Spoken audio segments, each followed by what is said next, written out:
There's been a spate of comedians getting cancelled recently, and it seems to be accelerating. And what's new is the woke mob are turning on their own and taking down woke lefty comedians. Usually it's non-woke comedians like Andrew Lawrence and Chubby Brown going down, but in the last couple of weeks they've come for the woke ones too. Janey Godley, Rufus Hound, they're all getting cancelled. Back at the end of June, comedian Andrew Lawrence was cancelled for tweets about the England football squad's penalties, and Twitter went crazy calling him racist, so he doubled down with this tweet.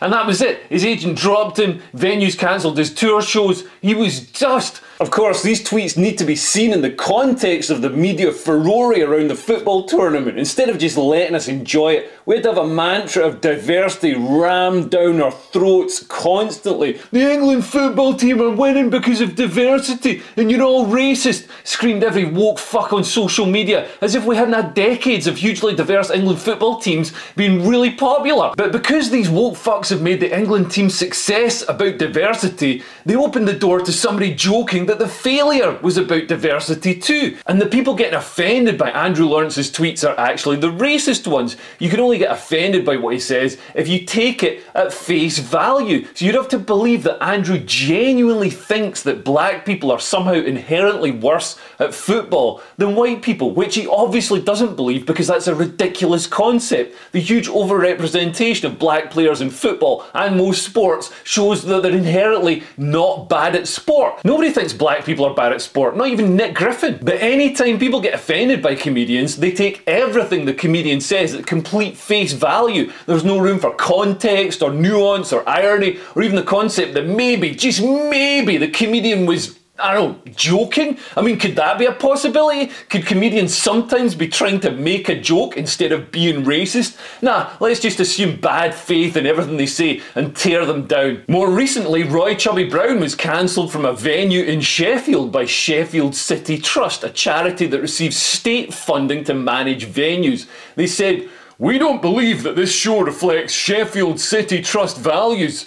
So what? We've got our own values. I've got my own values. And when I choose who to buy tickets to see, I don't make sure it matches with Sheffield City Trust values because I don't give a fuck about the values of Sheffield City Trust. They continue, particularly our ambition that our leisure, culture and entertainment venues are inclusive for all in Sheffield. Inclusive for all? How is it excluding someone being inclusive for all? Then you're definitely not being inclusive for all. This is a dissonance we see in wokery. Inclusion really means exclusion. Tolerance means intolerance. Diversity means homogeneity. The cancellation of Chubby Brown was supported by the council, which is great because the state should be deciding what can and can't be seen by the public. It's a system that works really well in Afghanistan and North Korea. But Andrew Lawrence and Chubby Brown getting cancelled didn't shock anyone. They're not woke, they haven't taken the knee to suck the dick of wokeness. What's more surprising was last week's cancellation of two woke comedians, Rufus Hound and Janey Godley. Rufus Hound was accused of racism, specifically yellowface, because of this picture of him in a pantomime. If you're not British, pantomime is this weird seasonal British tradition where Z-list celebrities pay for their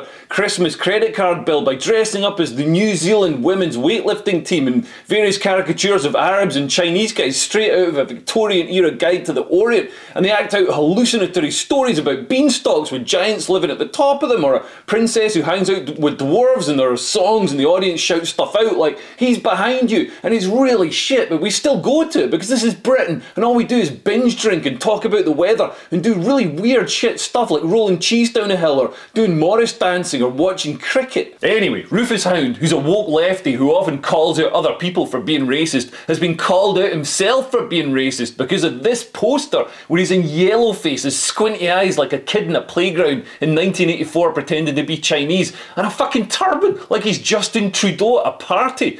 And he's playing Abba Nazar, who's a Middle Eastern character. Why is he putting on yellow face and making his eyes squinty? That's the difference between the left and the right. When right-wing people do racism, they make it racially accurate. They're not painting themselves black, putting a string of onions around their neck and saying, "Hundred amigos, I'm Chinese." I think racially abused minorities appreciate this attention to detail and accuracy. Rufus then did this laboured Twitter apology where he complained about his own side turning on him and doing exactly what he'd done to dozens of people. And he said he cried, like crying like overrides racism or something. And then Janey Godley got cancelled. For a bit of context to Janey's cancellation, Scotland is split split along sectarian lines. You've got Rangers, right-wing people and unionists on one side, and on the other side you've got the SNP, pro-independence and woke lefty fucks. So the SNP have been persecuting the union side with hate crime laws. This is why I oppose hate crime laws. They're never used to make the world a better and fairer place. They're just used to target people with the wrong opinions and like people that the state sees as enemies of them. So the Daily Record, which is a sort of lefty newspaper in Scotland, had a front page campaign about Rangers fans being evil, hate speechers and racist, and it resulted in 9 Rangers fans being arrested and charged. But then the Rangers side thought, well, we can do this cancel bollocks too, and they trawled through the Twitter feeds of Daily Record journalists and found tons of deeply racist and sectarian tweets. I won't hold my breath to see if the SNP-controlled criminal justice system actually charges the Daily Record journalists like they did for the Rangers fans. Anyway, Janey was caught up in all of this. She's close to the SNP, she's been given government contracts to front ad campaigns, she's a campaigner for independence,